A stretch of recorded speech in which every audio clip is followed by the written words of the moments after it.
Kasneje ste izvedeli, da je spolno zlorabljal tudi vašega starejšega brata. Ja, v bistvu jaz sem izvedela to leta 2012, ko je on podal prijavo. Takrat mi je povedal.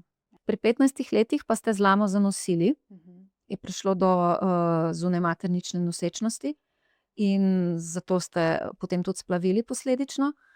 A je takrat brat za to vedel? Ne. Mislim, noben ni vedel, no. Razen pač mene, njega in, ginekologinje, ne. Ta ginekologinja je takrat vseeno naredila eno, razumno stvar, podala prijavo na policijo Ja. in dejansko potem je policija se oglasila pri vas oziroma vas je povabila na razgovor in so želeli vedeti, kaj. Spomnim se, no, da je bila zelo sumničava. Ne, starejša, zelo, zelo fajn gospa, no. Danes res cenim, da je takrat poklicala, Ampak policijo. vendar zgodilo pa se ni nič.